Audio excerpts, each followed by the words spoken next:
Rara vez deja de haber ironía incluso en el mayor de los horrores. Algunas veces forma parte directa de la trama de los sucesos, mientras que otras solo atañe a la posición fortuita de estos entre las personas y los lugares. Un magnífico ejemplo de este último caso puede encontrarse en la antigua ciudad de Providence, donde acostumbraba a ir Edgar Allan Poe, a mediados del siglo pasado, durante su infructuoso galanteo a Mrs. Whitman, poeta de excelentes dotes. Poe solía parar en la Mansion House, nuevo nombre de la hostería de la Bola de Oro, cuyo techo cobijó a Washington, a Jefferson y a Lafayette.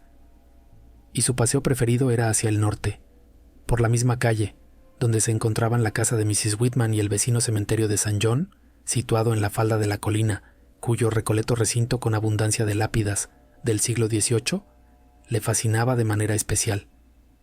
Lo irónico del caso es que en el curso de aquel paseo, tantas veces repetido, el más grande maestro de lo terrible y de lo fantástico tenía que pasar por delante de cierta casa situada en el lado oriental de la calle, un edificio deslucido y anticuado que se hallaba posado sobre la brusca subida de la ladera de la colina, con un amplio y descuidado jardín que databa de la época en que la región era en parte campo abierto.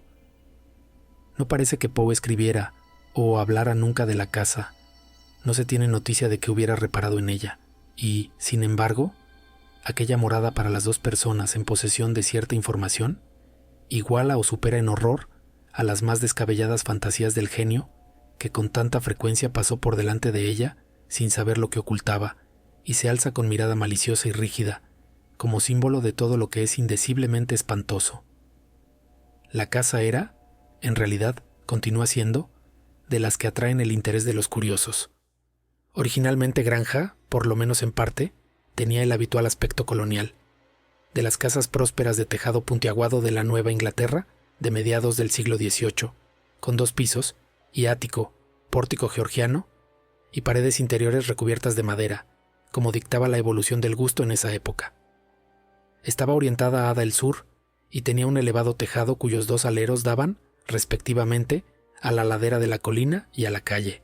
Su construcción, de hace más de siglo y medio, se había adaptado al nivelado y al enderezamiento del camino en aquella vecindad particular, pues Benefit Street, llamada originalmente Back Street, se trazó como sinuoso sendero entre los sepulcros de los primeros colonos, y solo se enderezó cuando el traslado de los cadáveres al cementerio del norte permitió abrir camino a través de los antiguos predios familiares.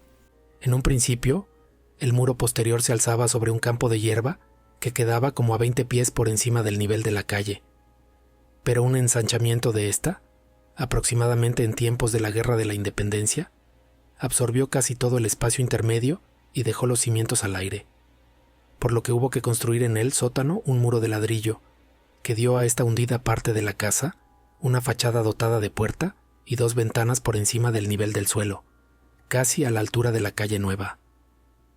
Cuando se construyó la acera hace un siglo, se eliminó el resto del espacio intermedio, y en sus paseos Poe debió de ver solo un muro vertical de ladrillo que nacía del borde de la acera, coronado a una altura de 10 pies por la pesada silueta de la antigua casa entejada propiamente dicha. Los terrenos, propiedad de la familia, se extendían por la parte trasera y subían un buen trecho por la loma, hasta casi llegar a Wheaton Street.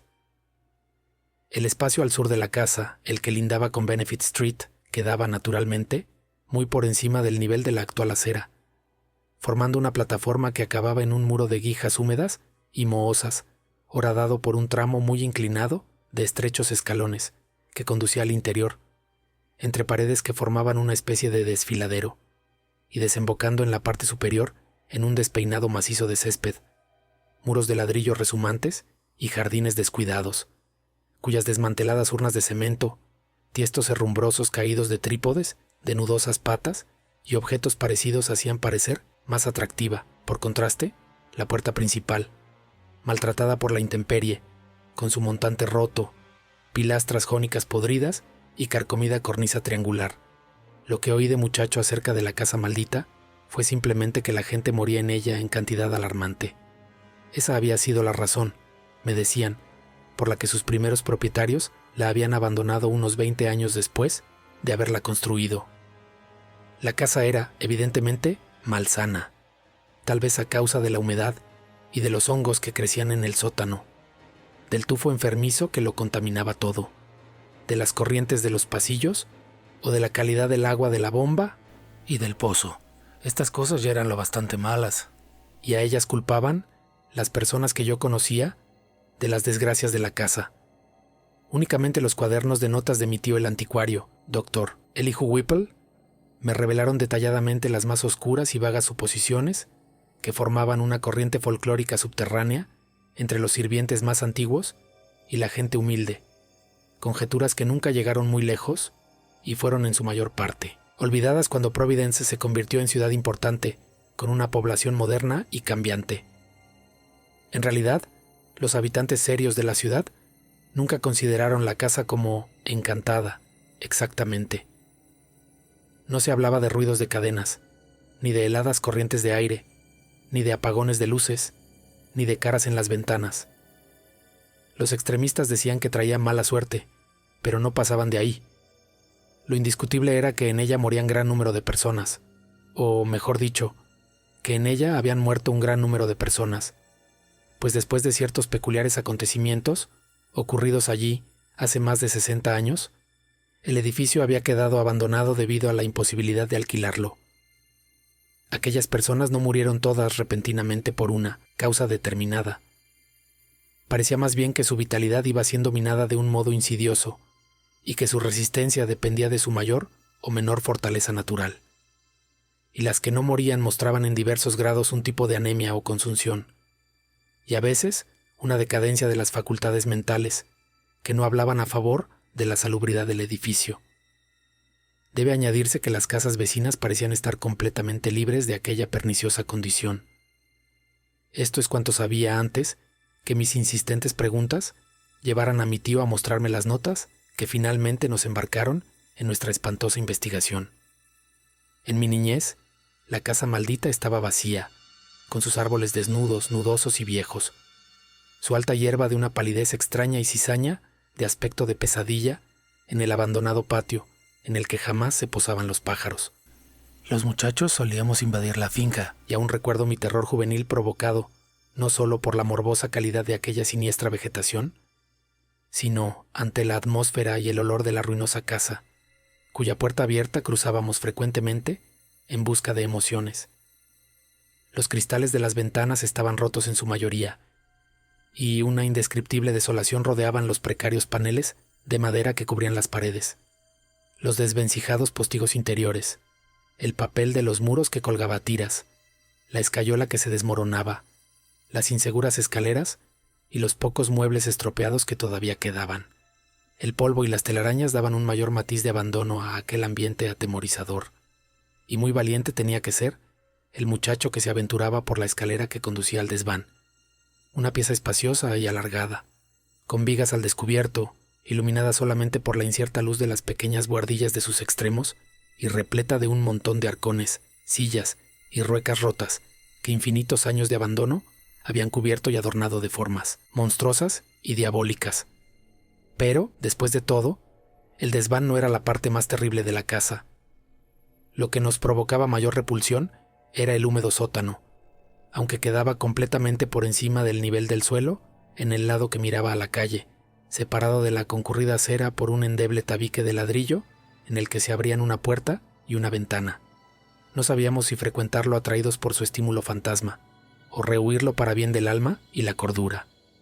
En primer lugar, el mal olor de la casa era más pronunciado allí, y, además, no nos gustaban la blanca fungosidad que brotaba algunas veces del duro suelo de tierra en los veranos lluviosos. Aquellos hongos de grotesco parecido con la vegetación del patio exterior tenían formas verdaderamente horribles, detestables caricaturas de setas de especies desconocidas. Se pudrían pronto, y en determinada fase de su descomposición, adquirían una leve fosforescencia, de modo que los transeúntes nocturnos hablaban, a veces, de los fuegos fatuos que brillaban detrás de los destrozados cristales de las ventanas, por las que se esparcía el mal olor.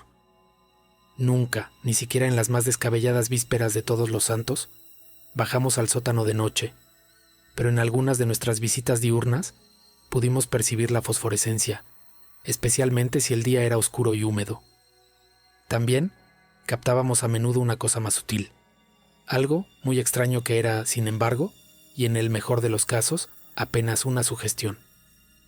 Me refiero a una mancha nebulosa y blanquecina en el suelo de tierra, un depósito, vago y cambiante de moho y nitro que, en ocasiones, creíamos ver entre la esparcida fungosidad cerca del inmenso fogón de la cocina del sótano.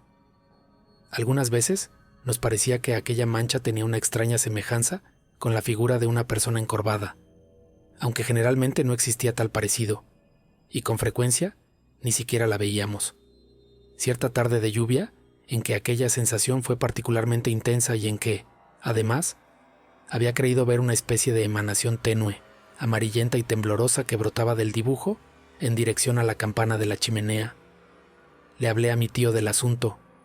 Se limitó a sonreír ante aquella curiosa fantasía, pero me pareció que había en su sonrisa un matiz de reminiscencia. Más tarde me enteré de que en algunas de las antiguas leyendas que circulaban por la región había una idea similar a la mía. Una idea que también aludía a las formas de vampiro y de lobo que tomaba el humo de la gran chimenea, y de los anómalos contornos adoptados por algunas de las retorcidas raíces de árbol que se abrían camino hasta el sótano por entre las piedras sueltas de los cimientos. Capítulo 2. Mi tío no me dio a conocer las notas e informes que había reunido acerca de la casa maldita hasta que fui un hombre adulto. El Dr. Whipple era un médico sensato y conservador de la antigua escuela, y a pesar del interés que le inspiraba la casa, no deseaba alentar a un muchacho a pensar en cosas anormales. Sus propias opiniones en el sentido de que el edificio había sido construido en un paraje insalubre no tenían nada de anormal, pero se daba cuenta de que el pintoresquismo de lo que había suscitado su propio interés podría asociarse en la mente fantástica de un muchacho con toda clase de macabras imaginaciones. Mi tío era un solterón, un hombre de pelo blanco, de rostro rasurado, vestido a la antigua e historiador local notable, que había roto frecuentemente una lanza contra guardianes de la tradición tan polémicos como Sidney S. Rider y Thomas W. Bicknell. Vivía con un criado en una antigua casa georgiana de Aldabón, escalinata y barandal de hierro que se alzaba amenazadoramente en North Court, calle de empinada pendiente, junto a la mansión colonial de ladrillo en la que su abuelo, primo de un famoso corsario, el capitán Whipple, que en 1772 quemó la goleta Gaspee de su majestad, había votado el 4 de mayo de 1776 por la independencia de la colonia de Rhode Island. A su alrededor, en la húmeda biblioteca de techo bajo y blancos paneles que la humedad hacía amarillar, de pesada repisa tallada sobre la chimenea y ventanas de pequeños cristales color vino, se guardaban las reliquias y documentos de su antigua familia, entre los cuales había muchas ambiguas alusiones a la casa maldita de Benefit Street. Ese malsano lugar no se encuentra lejos, pues Benefit Street corre a lo largo del borde de la precipitada pendiente por encima del tribunal, por donde treparon las primeras casas de los colonizadores. Cuando mi tío me consideró lo bastante maduro como para digerirla, puso ante mis ojos una crónica realmente extraña. A pesar de la longitud de su contenido, lleno de estadísticas y monótonas genealogías, corría por ella una hebra continua de tenaz y persistente horror y de malignidad preternatural que me impresionaron más que al buen doctor. Sucesos independientes se encajaban entre sí de manera asombrosa, y detalles al parecer insignificantes prometían un potencial de espantosas posibilidades. Una nueva y ardiente curiosidad brotó en mí, comparada con la cual la que sentí de muchacho era débil y rudimentaria. La primera revelación me llevó a realizar una investigación a fondo, y finalmente a aquella estremecedora búsqueda, que resultó tan desastrosa para mí y para los míos. Pues mi tío insistió en unirse a las pesquisas, que yo había iniciado, y tras haber estado cierta noche en aquella casa, no volvió a salir conmigo. Ahora estoy solo, sin aquel espíritu amable cuyos largos años estuvieron llenos de honor, virtud, buen gusto, benevolencia y erudición. He erigido una urna de mármol en memoria suya en el cementerio de St. John, el lugar bien amado de Poe, el recogido soto de altísimos sauces que queda sobre la loma, en donde tumbas y lápidas se agrupan serenamente entre la mole blanquecina de la iglesia, las casas y los muros de contención de Benefit Street. La historia de la casa, que se abría paso entre un laberinto de fechas, no revelaba nada siniestro en lo referente a su construcción, ni en lo referente a la honorable familia que la edificó. Y sin embargo, desde sus comienzos la rodeó un aura de calamidades, que pronto adquirió proporciones de mal agüero. La historia cuidadosamente recopilada por mi tío comenzaba con la construcción del edificio en 1763 y desarrollaba el tema con una desacostumbrada cantidad de detalles. Sus primeros moradores fueron William Harris, su esposa Robbie Dexter y sus hijos, Elkanah, nacida en 1755, Abigail, nacida en 1757, William, Jr., nacido en 1759, y Ruth, nacida en 1761. Harris era un adinerado mercader y marino, dedicado al comercio con las Indias Occidentales y relacionado con la firma de Obadiah Brown y sus sobrinos. Después de la muerte de Brown en 1761, la nueva casa de Nicholas Brown & Co. le nombró capitán del bergantín Prudence, construido en Providence, de 120 toneladas, lo que le permitió construir la nueva casa que había anhelado tener desde que contrajo matrimonio. El lugar que había elegido, una parte de la recientemente enderezada Back Street, calle nueva y de buen vecindario, que corría a lo largo de la ladera de la colina que dominaba el populoso Cheapside, reunía todo lo que pudiera desearse, y la casa hacía honor al solar que ocupaba. Era todo lo buena que podía ser dada una fortuna moderada, y Harry se apresuró a mudarse a ella antes que naciera el quinto hijo que esperaba la familia. Este hijo, un varón, llegó en diciembre, pero nació muerto. Durante 1 siglo y medio no iba a nacer en aquella casa ningún niño vivo. En el mes de abril cayeron enfermos los niños, y Abby, Gail y Ruth murieron poco después. El doctor Joe Ives diagnosticó el mal como una clase de fiebre infantil, aunque hubo otros que hablaron de simple debilitación y decaimiento. En cualquier caso, la enfermedad parecía ser contagiosa, pues en el mes de junio Hannah Bowen, una de las 2 criadas de la casa, murió de la misma dolencia. El Lideason, la otra criada, se quejaba constantemente de debilidad y hubiera regresado a la granja de su padre de no haber sido por el gran cariño que le cobré a Meitabel Rehoboth, que había reemplazado a Hannah. Ellie falleció al año siguiente, año triste en verdad, pues en él murió el mismo William Harris, debilitado por el clima de la Martinica, donde sus ocupaciones lo habían retenido durante largas temporadas en la década anterior. Robbie, su viuda, nunca se repuso de la pérdida de su marido, y la muerte de su primogénita, Elkanah, ocurrida 2 años después, significó el golpe decisivo a su razón. En 1768 fue víctima de una locura benigna y quedó recluida en el piso superior de la casa. Su hermana mayor, Mercy Dexter, soltera, llegó a la casa para cuidar de la familia. Mercy era una mujer muy poco agraciada, huesuda y de gran fortaleza física, pero su salud empeoró visiblemente desde su llegada. Profesaba un profundo afecto a su desventurada hermana y un cariño especial al único sobrino que le quedaba, William, que luego de haber sido un niño fuerte y robusto se había convertido en un muchacho flacucho y enfermizo. Ese mismo año murió Meitabel, y el otro criado, Preserved Smith, se marchó sin dar una explicación coherente, o aduciendo simplemente algunas historias poco razonables, y diciendo que no le gustaba el olor de la casa. Durante algún tiempo, Mercy no pudo conseguir más ayuda, pues 7 muertes y un caso de locura, todo ello en un periodo de 5 años, habían comenzado a fomentar habladurías, repetidas primeramente junto a la lumbre, y convertidas luego en absurdos rumores. Finalmente, consiguió unos criados que no eran del pueblo. Ann White, una mujer melancólica de la parte de North Kingstown, que hoy forma la villa de Exeter, y un hombre competente venido de Boston que se llamaba Zenas Lowe. Ann White fue la primera en dar forma definida a los rumores.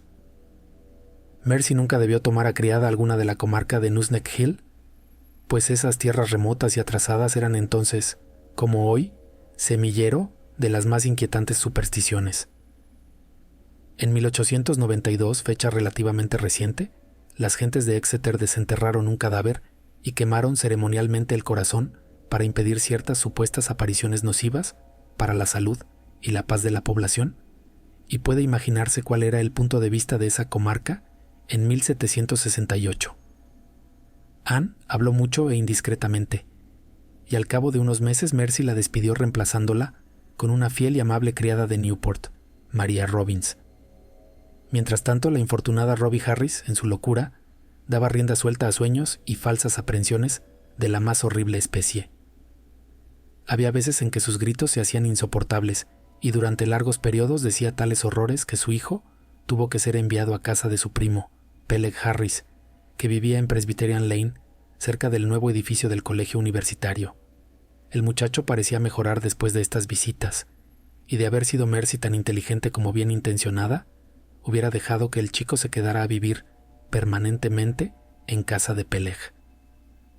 La tradición no está de acuerdo en lo que la señora Harris gritaba en sus estallidos de violencia, o, mejor dicho, los relatos son tan absurdos que se invalidan a sí mismos, pues resulta, efectivamente, absurdo oír que una mujer que solamente tenía rudimentarios conocimientos del francés gritara durante horas enteras empleando un francés grosero y coloquial, o que la misma persona, en la vigilada soledad de su habitación, se quejara amarga y excitadamente de una presencia que la miraba fijamente y la atormentaba con dentelladas y mordiscos.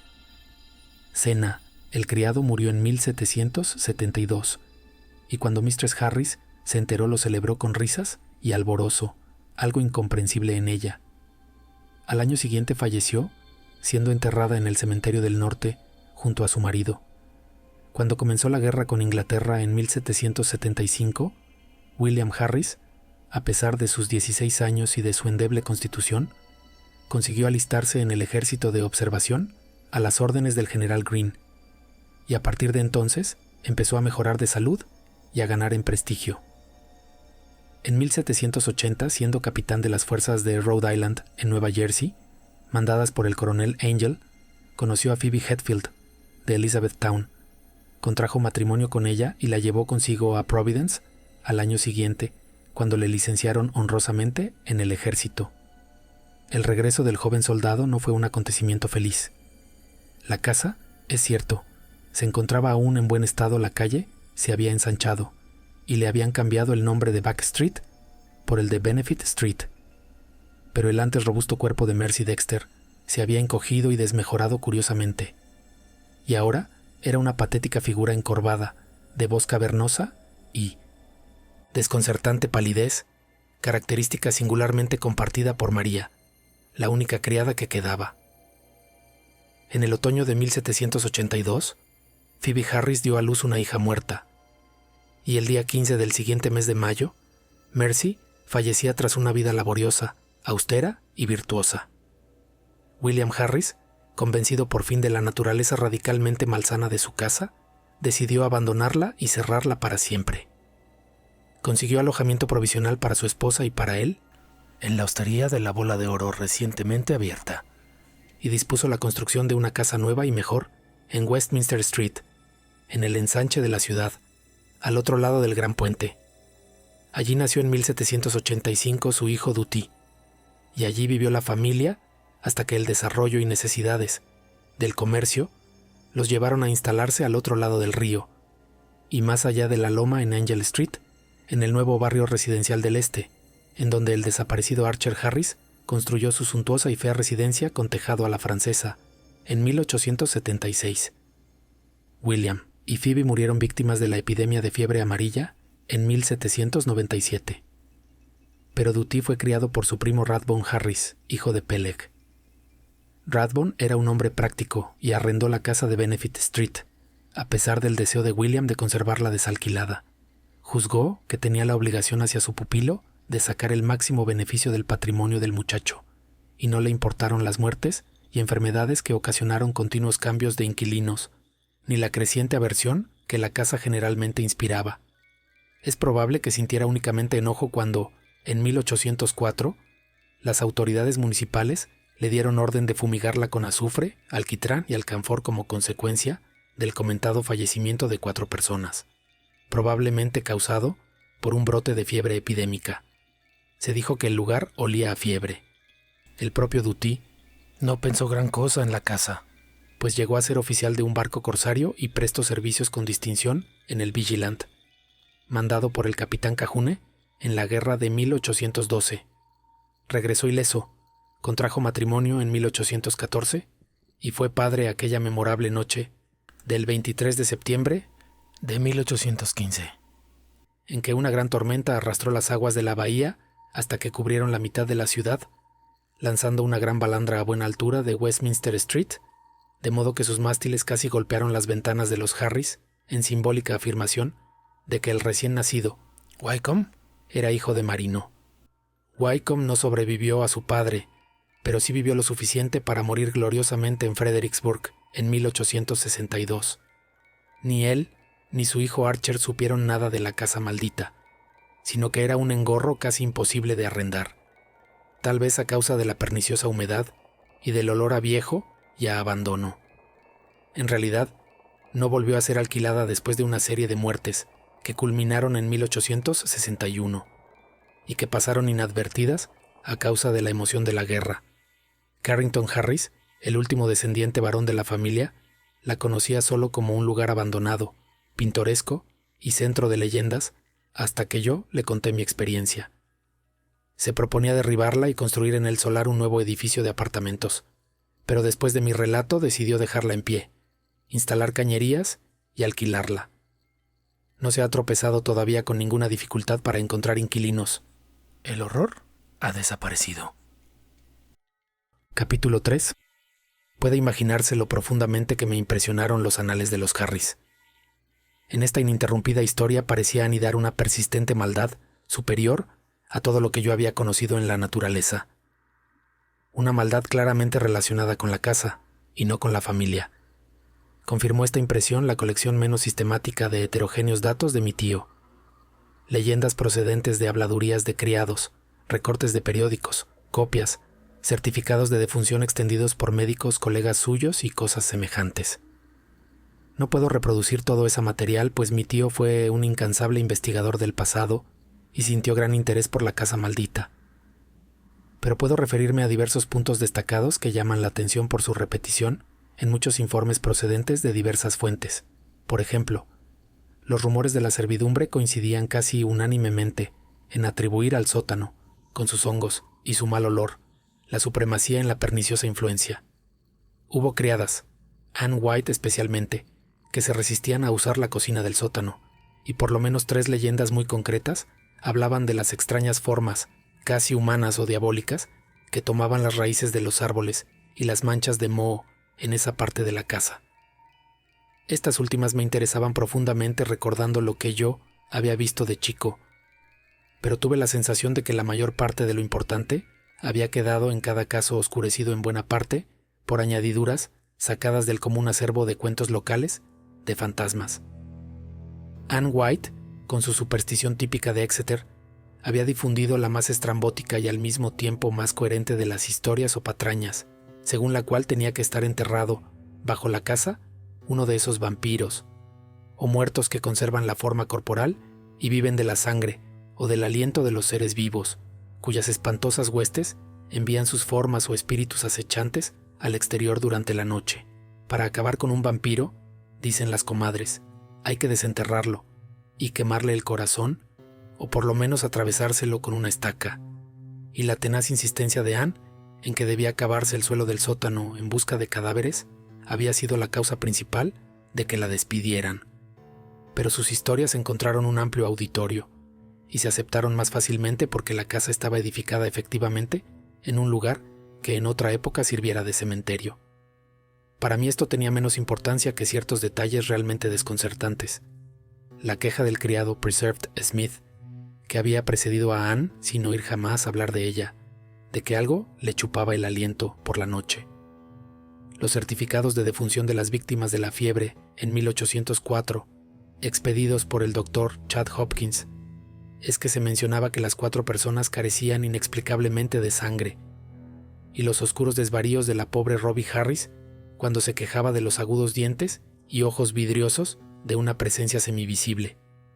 Aunque libre de vanas supersticiones, estas cosas me producían una extraña sensación que se intensificó al leer 2 recortes de periódico de fechas muy distintas, relativos a muertes acaecidas en la casa maldita, uno de la Providence Gazette and Country Journal, del 12 de abril de 1815, y el otro del Daily Transcript and Chronicle, del 27 de octubre de 1845, y que detallaban un espeluznante suceso cuya repetición resultaba extraña. Parece ser que en ambos casos, la persona agonizante, en 1815, una dulce anciana llamada Stafford, y en 1845, un maestro de mediana edad llamado Eleazar Durfee, se transfiguró horriblemente, vidriándose su mirada e intentando morder la garganta del médico que le atendía. Todavía más extraño fue el caso que puso término al alquiler de la vivienda, una serie de muertes por anemia precedidas de locura, en el curso de la cual los enfermos atentaban contra la vida de sus parientes mediante incisiones en el cuello o en las muñecas. Esto ocurrió en 1860 y 1861, cuando mi tío comenzaba a ejercer su profesión de médico, y antes de partir para el frente oyó hablar mucho del caso a sus colegas más viejos. Lo que resultaba verdaderamente inexplicable era la forma en que las víctimas, gente ignorante, pues aquella casa maloliente y rehuida no podía alquilarse a otra clase de personas, balbuceaban imprecaciones en francés, lengua que era imposible que hubieran estudiado verdaderamente. Aquello hacía pensar en la pobre Rebbie Harris de casi 10 años antes, y tanto impresionó esto a mi tío que empezó a reunir datos históricos acerca de la casa a su regreso de la guerra, después de escuchar los relatos personales de los doctores Chase y Whitmarsh. Realmente, comprobé que mi tío había pensado mucho en el asunto y de que se alegraba de mi propio interés abierto y comprensivo que le permitía discutir conmigo cosas de las que otros se hubieran reído. Su imaginación no había llegado tan lejos como la mía, pero presentía que el lugar tenía algo de raro por su potencial para la imaginación y que merecía ser tenido en cuenta como inspiración en el terreno de lo grotesco y lo macabro. Por mi parte estaba dispuesto a tomar todo el asunto con gran seriedad y empecé inmediatamente no solo a revisar las pruebas, sino a acumular tantos datos como pudiera reunir. Hablé muchas veces con Archer Harris, el anciano propietario de la casa, antes que muriera en 1916, y obtuve de él y de su hermana soltera, todavía viva, una auténtica corroboración de todos los datos que mi tío había reunido acerca de la familia. Pero cuando les pregunté qué relación pudo tener la casa con Francia o con su lengua, se confesaron tan desconcertados e ignorantes respecto a ese asunto como yo. Archer nada sabía, y lo único que pudo decir su hermana era que posiblemente su abuelo, Dutty Harris, había oído hablar de algo capaz de arrojar alguna luz sobre el tema. El viejo marino, que sobrevivió 2 años a su hijo muerto en la guerra, no conoció por sí mismo la leyenda, pero recordaba que su primera niñera, la anciana María Robbins, parecía estar vagamente enterada de algo que podía haber dado cierto extraño significado a los desvaríos franceses de Robbie Harris, que tantas veces había oído en los últimos días de aquella desgraciada mujer. María había vivido en la casa maldita desde 1769 hasta que la familia se mudó en 1783 y había visto morir a Mercy Dexter. Una vez le insinuó algo a Dutty, a un niño, sobre un detalle algo extraño de los últimos momentos de Mercy, pero el chico lo había olvidado todo, excepto que se trataba de algo raro. La nieta recordaba aquel detalle de un modo confuso. Ni ella ni su hermano estaban tan interesados en la casa como Carrington, el hijo de Archer y actual propietario, con quien hablé después de lo que me pasó, una vez que conseguí de la familia Harris. Todos los datos que sabían, me dediqué a investigar los antiguos archivos y documentos de la ciudad, con más cuidado y minuciosidad que lo había hecho mi tío. Lo que buscaba era una historia completa del solar en que se construyó la casa desde la fundación de la ciudad, ocurrida en 1636, o aún desde tiempos anteriores, si es que podía desenterrar alguna leyenda de los indios Narragansett con el fin de obtener los datos. Encontré, para empezar, que aquellos terrenos formaron parte de una larga franja de tierra otorgada originalmente a John Throckmorton, una de las muchas similares que comenzaban en Town Street, junto al río, y se extendían sobre la colina hasta un lugar que coincidía aproximadamente con la de la moderna Hope Street. La propiedad de Throckmorton, naturalmente, se había subdividido posteriormente, y dediqué mucho tiempo y trabajo a investigar qué había sido de aquella parte por la que luego correría Back o Benefit Street. Parece, según rumores, que había sido el cementerio de los Throckmorton, pero cuando estudié más cuidadosamente los documentos, descubrí que todas las tumbas habían sido trasladadas en una fecha anterior al cementerio del norte, situado en la Pawtucket West Road. Y de pronto encontré, por pura casualidad, pues no estaba en los legajos principales y muy bien pudo pasarme inadvertido, algo que me emocionó profundamente, pues encajaba con algunos de los aspectos más extraños del caso.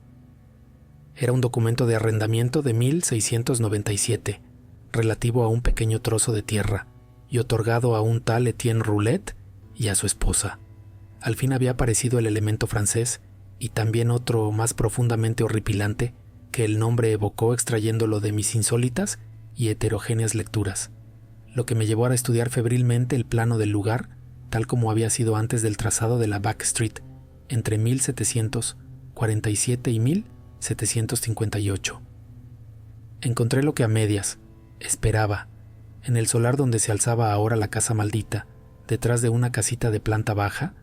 Los Roulets habían enterrado a sus muertos, sin que existiera constancia de ningún traslado de tumbas. El documento terminaba de un modo confuso y tuve que buscar en los archivos de la Sociedad Histórica de Rhode Island y en la Biblioteca Shepley hasta encontrar una referencia local al nombre de Etienne Roulet. Por fin encontré algo, y de tan vago y monstruoso significado que decidí investigar inmediatamente el sótano de la casa maldita con una nueva y emocionada minuciosidad. Al parecer, los Roulets llegaron en 1696 de East Greenwich a la costa occidental de la bahía de Narragansett. Eran hugonotes procedentes de Caude y habían tropezado con una fuerte oposición antes de que se les permitiera instalarse en Providence. La impopularidad les había acosado en East Greenwich, a donde llegaron en 1686 después de la revocación del Edicto de Nantes, y decían las malas lenguas que la ojeriza procedía de algo más que de los prejuicios raciales o nacionales, o de las rencillas sobre tierras que afectaron a otros colonizadores franceses que disputaron con los ingleses, rencillas que ni siquiera el gobernador Andros pudo apaciguar. Pero su ardiente protestantismo, demasiado ardiente, según algunos, y su manifiesta aflicción cuando los echaron del pueblo, hizo que les concedieran refugio. Y el aceitunado Etienne Roulet, menos ducho en faenas agrícolas que en leer extraños libros y dibujar raros diagramas, logró que le dieran un puesto de oficinista en el muelle de Pardon Tillinghast, en el extremo sur de Town Street. Pero tuvo lugar un alboroto de algún tipo, tal vez 40 años más tarde, después de la muerte del viejo Roulet, y nadie parecía haber vuelto a oír hablar de la familia desde entonces. Al parecer, durante más de un siglo se recordó bien a los Roulet, y se habló frecuentemente de ellos como protagonistas de incidentes ocurridos en la vida apacible del puerto de Nueva Inglaterra. Paul, el hijo de Etienne, muchacho taciturno cuya conducta impredecible probablemente había provocado el escándalo que hizo desaparecer a la familia, fue especialmente motivo de conjeturas. Y aunque Providence no compartió nunca los temores a la brujería de sus vecinos puritanos, insinuaban las viejas comadres que las plegarias de Paul no eran proferidas en el momento adecuado ni dirigidas a quien debían dirigirse. Todo esto constituyó la base de la leyenda conocida por la anciana Maria Robbins. La relación que pudiera tener con los desvaríos en francés de Robbie Harris y de otros habitantes de la casa maldita solo podrían determinarlo la imaginación o algún descubrimiento futuro. Me pregunté cuántos de los que habían conocido las leyendas habían sabido de aquel eslabón más con lo terrible que mis extensas lecturas me permitieron descubrir. Un dato significativo encontrado en los anales del horror, morboso y que habla de Jacques Roulet de Caude, condenado en 1598 a morir en la hoguera por demoníaco, salvado luego de las llamas por el Parlamento de París y encerrado en un manicomio. Fue encontrado en un bosque cubierto de sangre y de jirones de carne, poco después de que una pareja de lobos dieran muerte a un muchacho y lo despedazaran. Se había visto escapar ileso a uno de los lobos. Sin duda, una bonita historia para escucharla al lado de la chimenea, con un nombre y un lugar extrañamente significativos. Pero llegué a la conclusión de que no era posible que los chismosos de Providence, en general, pudieran conocerla. De haberse sabido, la coincidencia de los nombres hubiera provocado acciones drásticas inducidas por el miedo, aunque no pudo haber sido su difusión, aunque entre susurros, la causa del alboroto final que hizo desaparecer a los Roulet de la ciudad? Comencé a visitar el lugar maldito con creciente frecuencia, a estudiar la malsana vegetación del jardín, a examinar todas las paredes de la casa y a revisar, pulgada a pulgada, el suelo de tierra del sótano. Finalmente, con permiso de Carrington Harris, me procuré una llave para la puerta del sótano que había dejado de usarse y que daba directamente a Benefit Street, pues prefería tener una salida más directa al exterior que la que brindaban las oscuras escaleras, el vestíbulo del piso bajo y la puerta principal. Allí, donde lo morboso acechaba en cada rincón, investigué y hurgué en los largos atardeceres en que el sol se filtraba por la puerta cubierta de telarañas que quedaba por encima del nivel del piso y que me situaba tan solo a unos cuantos pies de la apacible acera de la calle. Ninguna novedad premió mi labor, solo la deprimente y mohosa humedad y las leves sugerencias de olores desagradables y salitrosos perfiles en el suelo. Y supongo que muchos transeúntes debieron de mirarme con curiosidad a través de los cristales rotos. Finalmente, por una sugerencia de mi tío, decidí convertir en nocturnas mis visitas. Y una noche de tormenta, guié el rayo de luz de una linterna eléctrica por el suelo rezumante en que se dibujaban extrañas siluetas y en el que brotaban hongos semifosforescentes. El lugar me había deprimido curiosamente aquella tarde, y casi estaba preparado cuando vi, o creí, ver entre los blanquecinos sedimentos la silueta especialmente definida de la sombra encorvada que había imaginado desde muchacho. Su claridad era asombrosa y sin precedentes, y mientras la observaba creí ver de nuevo el tenue y tembloroso hálito amarillento que me había asustado una tarde lluviosa, hacía muchos años. Se elevó por encima de la mancha antropomórfica de moho que había junto a la chimenea. Era un vapor sutil, malsano, casi luminoso que mientras flotaba tembloroso en el aire húmedo, parecía adoptar una forma vaga, incierta y maligna, para luego disiparse gradualmente en una desvaída nube subiendo a través de la oscuridad de la gran chimenea y dejando un repulsivo hedor a su paso.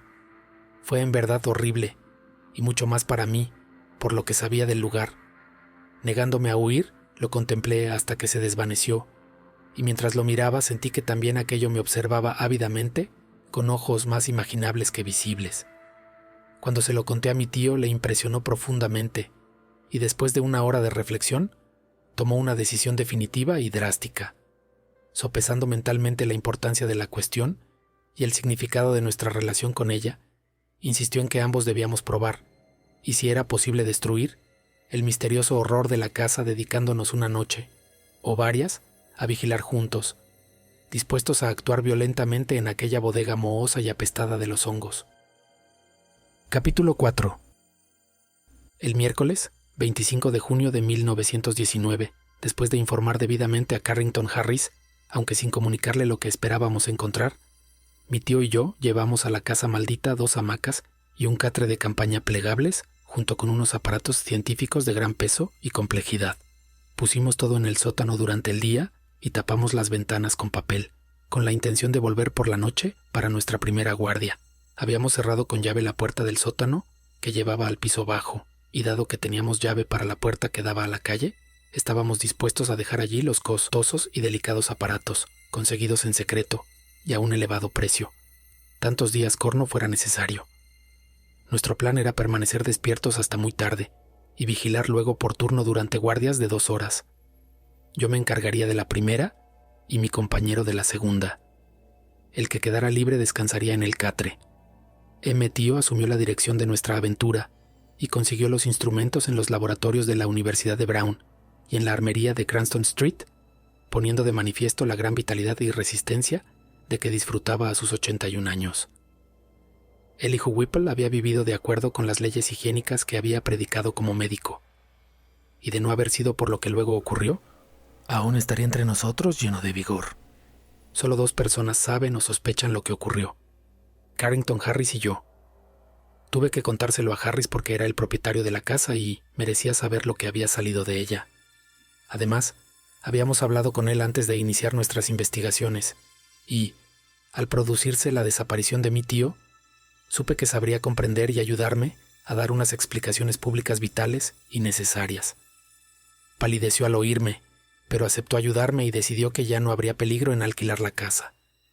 Decir que no estábamos nerviosos en aquella lluviosa noche de vigilancia sería faltar a la verdad. Ninguno de los dos éramos, como he dicho, supersticiosos, pero el estudio científico y la reflexión nos habían enseñado que el conocido universo de 3 dimensiones abarca una mínima parte de la sustancia y energía del cosmos total. En aquel caso, existían numerosas pruebas auténticas de la existencia de fuerzas dotadas de un gran poder y, desde el punto de vista humano, de una excepcional maldad. Afirmar que creíamos realmente en vampiros o en hombres lobo no sería exacto. Más bien puede decirse que no estábamos dispuestos a negar la posibilidad de ciertas modificaciones anormales y sin clasificar de la energía vital y la materia diluida, existentes con poca frecuencia en el espacio tridimensional a causa de su más íntima relación con otras unidades espaciales, pero lo suficientemente próximas a la nuestra como para manifestarse ocasionalmente en formas que, por faltarnos una perspectiva adecuada, escapan a nuestra comprensión. En resumen, creíamos mi tío y yo que una incontrovertible serie de factores indicaban la existencia de un influjo persistente en la casa maldita que se remontaba a uno u otro de los colonos franceses de hacía 2 siglos y que seguía actuando según insólitas y desconocidas leyes del movimiento atómico y electrónico. La historia de la familia Roulette parecía demostrar que sus miembros habían poseído una anormal afinidad con círculos de entidades exteriores, de esferas oscuras que solo inspiran repulsión y terror a las personas normales. ¿No habrían puesto en movimiento los alborotos de la década de 1730 ciertas configuraciones cinéticas en el morboso cerebro de alguno de sus miembros, especialmente en el del siniestro Paul Roulette, que habrían sobrevivido misteriosamente a los cuerpos asesinados y continuado funcionando en algún espacio multidimensional con las fuerzas originales impulsadas por un odio frenético de la comunidad invadida? Indudablemente, esto no sería una imposibilidad física o bioquímica a la luz de la ciencia moderna, que incluye la teoría de la relatividad y de la acción intratómica. Es fácil imaginar un núcleo extraño de sustancia o energía, carente o no de forma, mantenido vivo por sustracciones imperceptibles o inmateriales de fuerza vital, o de tejidos corporales y fluidos de otros seres vivos más palpables en los cuales penetra y con cuyos tejidos llega incluso a confundirse. Puede ser hostil de manera activa u obedecer sencillamente a impulsos ciegos de conservación. En cualquier caso, semejante monstruo ha de ser forzosamente, en nuestro esquema vital, una anomalía y un intruso, y su eliminación es deber primordial de todo hombre que no sea enemigo de la vida, la salud y la cordura del mundo. Lo que nos desconcertaba era nuestra completa ignorancia randa de la apariencia bajo la cual podíamos encontrar aquello. Ninguna persona cuerda lo había visto, y pocas lo habían sentido de manera concreta. Podía ser energía pura, una forma etérea y ajena al reino de la sustancia, o podía ser parcialmente material, una masa desconocida y ambigua de plasticidad, capaz de transformarse a voluntad en una nebulosa aproximación de un estado sólido, líquido, gaseoso o a cualquier otro estado tenuamente carente de partículas. La mancha antropomórfica de mohoso salitre del suelo, la configuración o silueta del amarillento vapor y la curvatura de las raíces en algunas de las antiguas leyendas tendían a confirmar por lo menos una remota y recordada conexión con la forma humana. Pero nadie podía saber con certeza hasta qué punto era representativa o permanente aquella similitud. Disponíamos de 2 armas para combatirlo: una válvula Crux de rayos catódicos de considerable tamaño, especialmente equipada y alimentada por potentes acumuladores con pantallas y reflectores especiales por si la cosa era intangible y solo podía ser destruida con radiaciones de éter de gran intensidad, y un par de lanzallamas militares de los que habían sido utilizados en la Guerra Mundial, por si era parcialmente materia y susceptible de destrucción mecánica. Pues, al igual que los supersticiosos labriegos de Exeter, estábamos dispuestos a quemarle el corazón si había algún corazón que quemar. Todo este equipo de agresión quedó instalado en el sótano en lugares cuidadosamente dispuestos con relación al catre y a las sillas y a la zona delante de la chimenea, donde el moho había tomado extrañas formas. Esa incitante mancha, dicho sea de paso, era solo levemente visible cuando instalamos el catre, las sillas y los instrumentos, y cuando regresamos por la noche para iniciar la vigilancia. Por un momento dudé haberla visto alguna vez dibujada con mayor firmeza, pero entonces recordé las leyendas. Nuestra guardia en el sótano comenzó a las 10 de la noche y discurrió sin que el transcurso de las horas aportara ninguna novedad.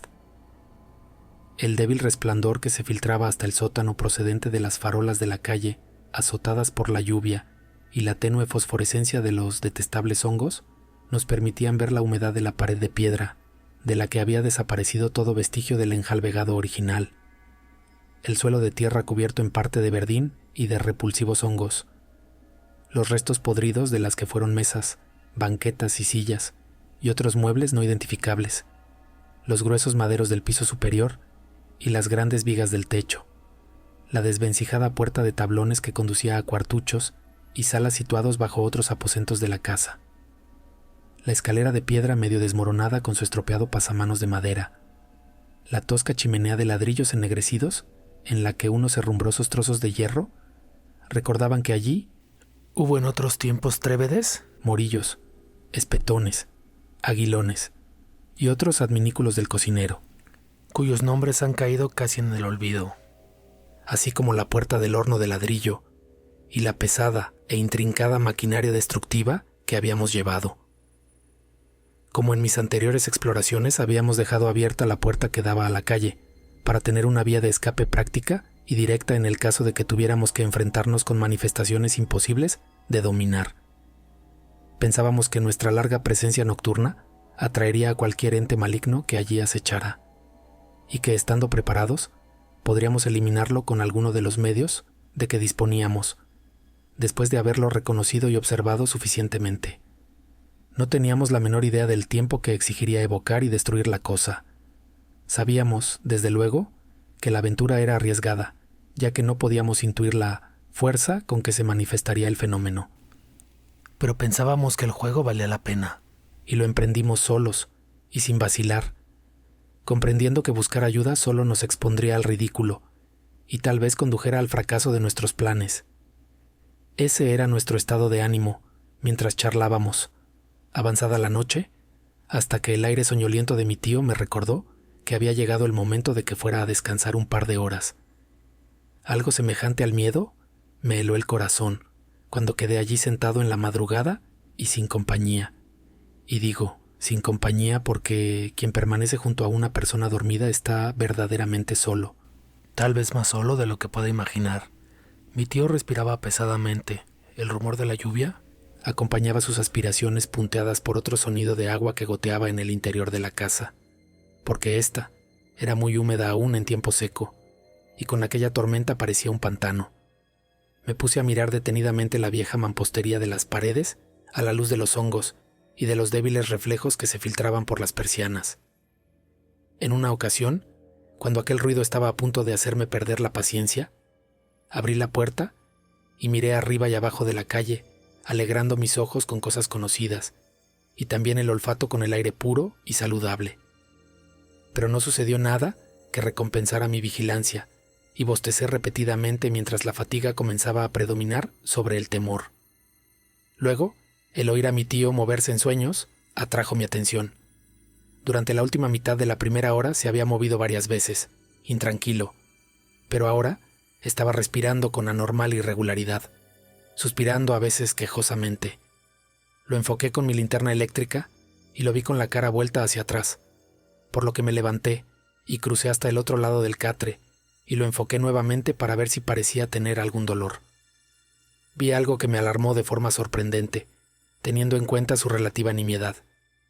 Debió ser sencillamente la asociación de una circunstancia poco frecuente con la siniestra naturaleza del lugar en que nos encontrábamos y la índole de nuestra misión, ya que la situación en sí no tenía nada de espantoso ni de anormal.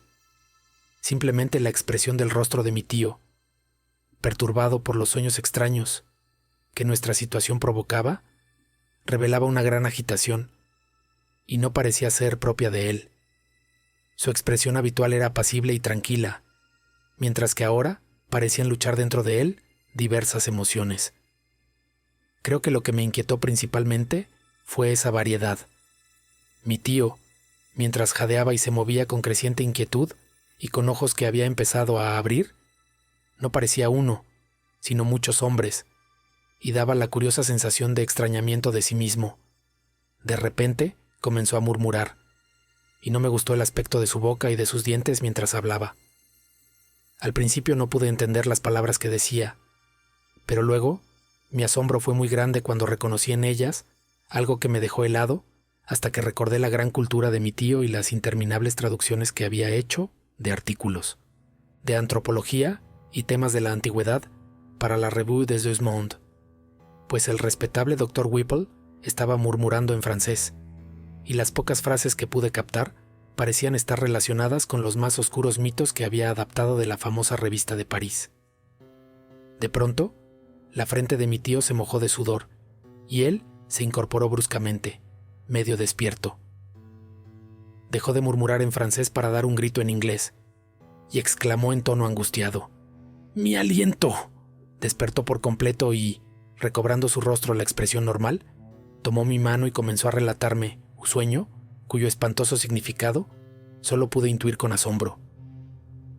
Dijo que había pasado flotando desde una serie corriente de escenas soñadas a otra cuya rareza no podía relacionarse con nada que hubiera leído. Era de este mundo y, sin embargo, ajena a él, una oscura confusión geométrica en la cual podían verse elementos de cosas familiares en las más anormales e inquietantes combinaciones. Se advertía una sugerencia de imágenes extrañamente ordenadas, superpuestas unas a otras, una perspectiva en la que lo esencial del tiempo y también del espacio parecía disuelto y mezclado de la manera más ilógica. En esta caleidoscópica vorágine de imágenes fantasmales había instantáneas ocasionales, si puede emplearse esta palabra, de singular claridad, pero de inexplicable heterogeneidad. En un momento mi tío creyó yacer en una fosa recién abierta, mientras una multitud de rostros con alborotados, rizos y sombreros tricornios lo miraban ceñudos desde lo alto. En otro momento le pareció estar dentro de una casa, aparentemente antigua, cuyos habitantes y detalles cambiaban continuamente, y no podía recordar los rostros ni los muebles, ni siquiera la habitación, dado que puertas y ventanas cambiaban de forma y posición con la misma volubilidad que los demás objetos. Lo más raro, y mi tío se refirió a ello en el tono de quien no espera que le crean, era que muchos de los extraños rostros que había entrevisto en sueños tenían indudablemente los rasgos de la familia Harris, y todo el tiempo tuvo la sensación personal de ahogo, como si algo de naturaleza penetrante se hubiera esparcido por todo su cuerpo y estuviese tratando de adueñarse de sus funciones vitales. Me estremecí al pensar en esos procesos vitales, desgastados por 81 años de trabajo continuo, luchando contra fuerzas desconocidas, de las que un organismo más joven y robusto huiría con temor. Pero al cabo de un momento me dije que los sueños solo son sueños, y que aquellas turbadoras visiones no eran a lo sumo más que la reacción de mi tío a las investigaciones y esperanzas que habían llenado nuestras mentes, con exclusión de cualquier otra idea. La conversación contribuyó también a disipar mi sensación de rareza, y no tardé en rendirme a los bostezos, con lo cual aproveché mi turno para dormir. Mi tío parecía ahora muy despierto y se alegró que le hubiera llegado el turno de vigilar, aunque la pesadilla lo había despertado mucho antes de las 2 horas de descanso que le correspondían. Pronto me dormí, e inmediatamente me vi acosado por sueños de la más inquietante naturaleza. En mis visiones experimenté una soledad cósmica y abismal, que la hostilidad me acosaba desde todos los rincones de alguna prisión en que me hallaba encerrado. Me pareció estar atado y amordazado, atormentado por los resonantes gritos de multitudes lejanas, sedientas de mi sangre. Se me presentó el rostro de mi tío con expresión menos placentera que la que tenía cuando lo veía despierto, y recuerde mis inútiles tentativas de gritar. No fue un reposo agradable, y por un instante no lamenté el alarido que atravesó las barreras del sueño, y me dejó en una penetrante y sorprendida vigilia, en la que cada objeto que tenía a la vista se destacaba con una nitidez y realidad superiores a lo natural. Capítulo 5. Había estado echado de espaldas a mi tío, por lo que al despertar bruscamente solo vi la puerta que daba a la calle. La ventana que quedaba más hacia el norte y la pared, la parte del suelo y el techo del norte de la habitación. Todo ello fotografiado con mórbida inmediatez en mi cerebro y con una luz más brillante que la de los hongos o la que llegaba desde la calle. No era una luz intensa ni mucho menos, ni siquiera suficiente para leer un libro corriente, pero proyectaba la sombra de mi cuerpo y la cama sobre el suelo y tenía una fuerza penetrante y amarillenta que sugería las cosas con más fuerza que la misma luminosidad. Percibí esto claramente, aunque dos de mis sentidos estaban violentamente trastornados, pues resonaba en mis oídos el eco de aquel grito escalofriante, en tanto que asqueaba mi olfato el hedor que llenaba el lugar. Mi mente, tan alerta como mis sentidos, reconoció lo anormal, y casi automáticamente salté de la cama y me volví para coger los instrumentos de destrucción que habíamos dejado instalados sobre la mancha de humedad delante de la chimenea.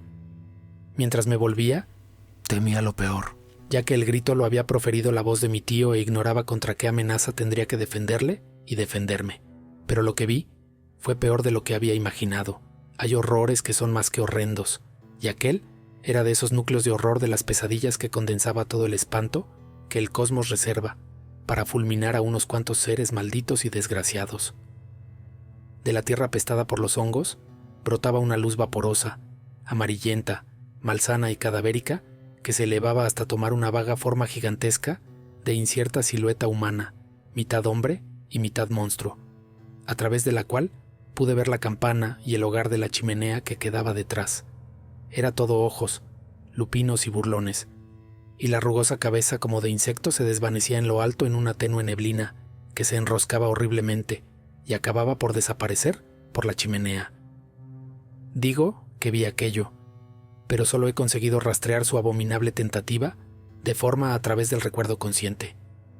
Entonces no tuvo para mí sino el aspecto de una nube, en aparente ebullición, ligeramente fosforescente, de repugnante fungosidad, que rodeaba y disolvía en horrible plasticidad el único objeto en el cual se concentraba mi atención.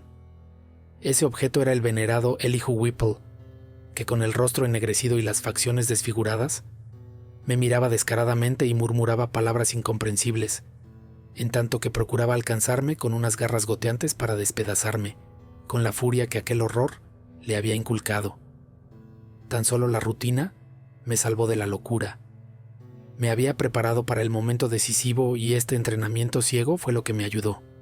Comprendiendo que aquel burbujeante maleficio no era de sustancia vulnerable para la fuerza física o la química, hice caso omiso del lanzallamas que estaba a mi izquierda. Conecté la corriente de la válvula catódica y lo enfoqué hacia aquella escena blasfema, lanzando contra ella las más potentes radiaciones de éter que el artificio humano puede extraer del espacio y las corrientes de la naturaleza. Se produjo una neblina azulada y un frenético chisporroteo, y la fosforescencia amarilla perdió luminosidad.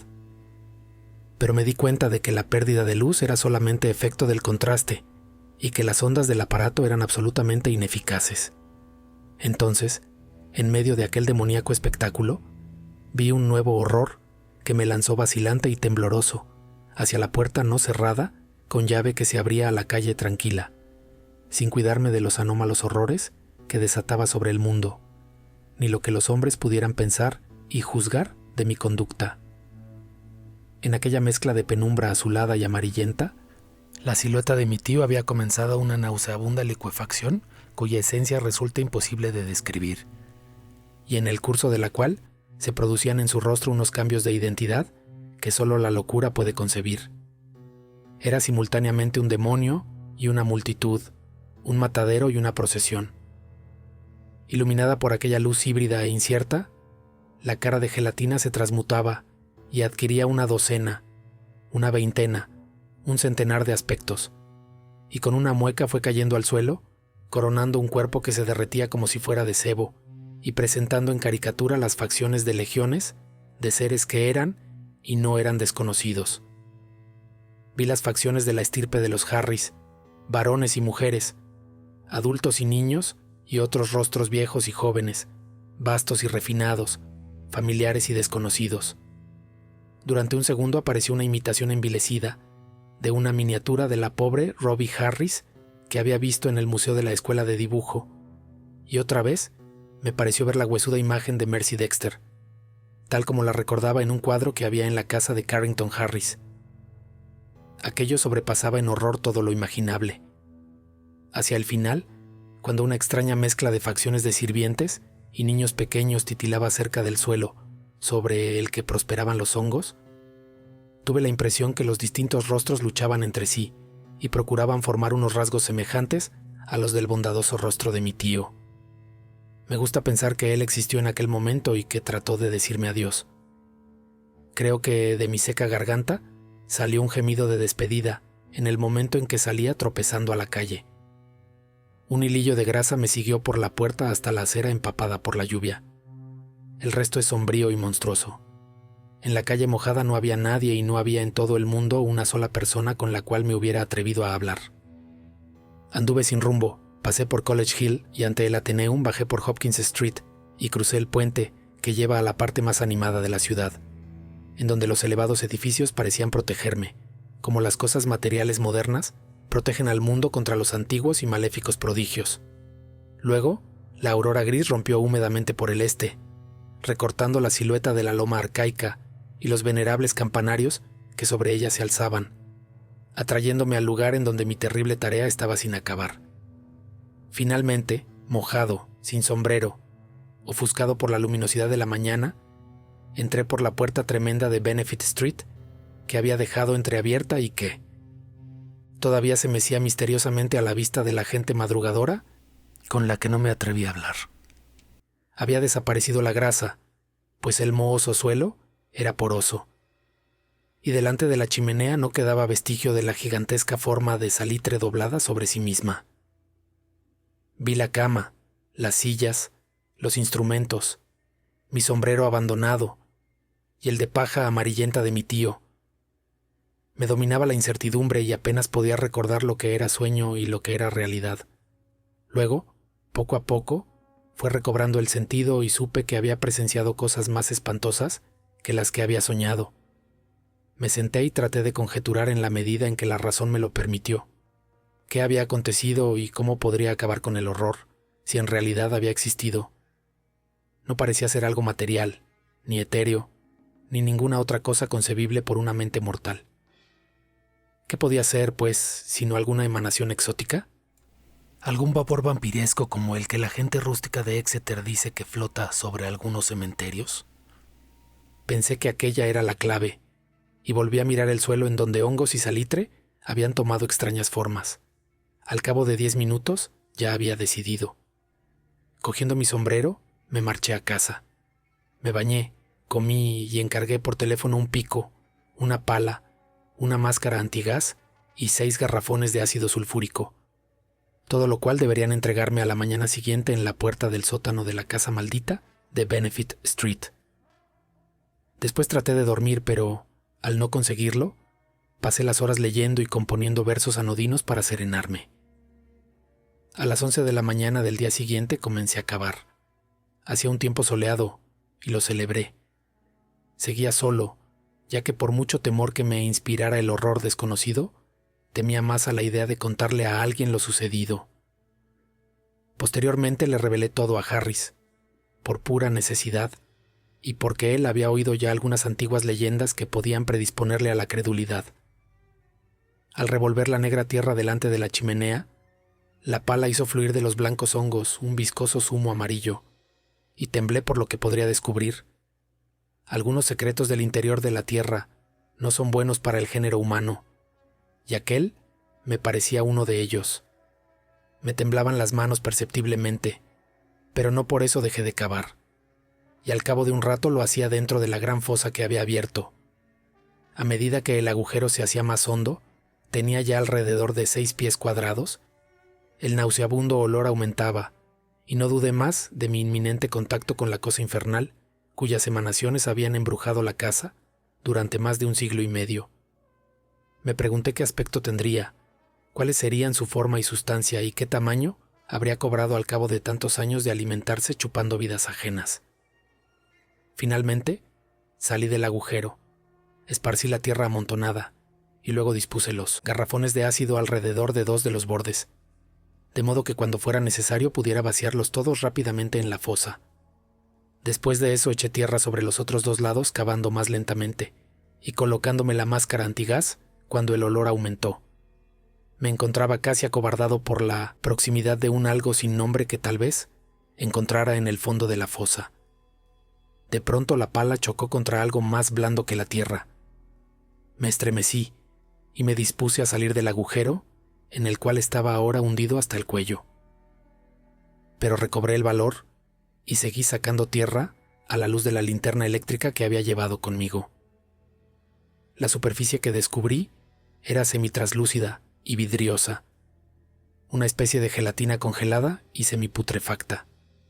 Seguí quitando tierra y vi que tenía forma. Había una grieta sobre la cual se doblaba parte de aquella sustancia. Lo que quedó a la vista era aproximadamente cilíndrico, algo semejante a un gigantesco tubo de chimenea doblado, cuya parte más gruesa mediría 2 pies de diámetro. Excavé un poco más y luego salí bruscamente del agujero para apartarme de tan repugnante hallazgo. Destapé frenéticamente los pesados garrafones y vertí el corrosivo contenido uno y otro en aquella fosa sepulcral y sobre aquella increíble anormalidad cuyo gigantesco codo había visto. El cegador torbellino de vapores amarillo verdosos que ascendió tempestuosamente de la fosa cuando cayó el torrente de ácido nunca se borrará de mi memoria. La gente de toda aquella colina habla del día amarillo en que unos vapores virulentos y horribles se elevaron desde el montón de residuos vertidos por una fábrica en el río Providence, pero yo sé lo muy equivocados que están en cuanto al origen. También hablan del espantoso rugido que brotó al mismo tiempo de alguna cañería subterránea, de gas o de agua, y de nuevo podría corregirles si me atreviera. Fue algo impresionante y no comprendo cómo estoy vivo después de haber pasado por aquella experiencia. Tras vaciar el 4.º garrafón, que tuve que utilizar cuando las emanaciones habían empezado a filtrarse por la máscara, me desmayé. Pero cuando me recuperé, vi que ya no salían más vapores de la fosa. Vacié los otros 2 sin ningún resultado concreto y, al cabo de un rato, me pareció que ya no había peligro en volver a rellenar la fosa. Cuando terminé mi tarea, empezaba a anochecer, pero el miedo había desaparecido del lugar.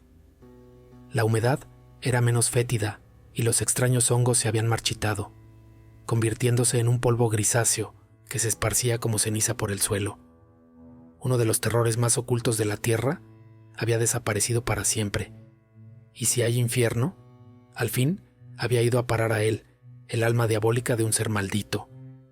Cuando apisoné la última paletada de tierra mohosa, derramé la primera lágrima de las muchas que he vertido en sincero homenaje a la memoria de mi querido tío.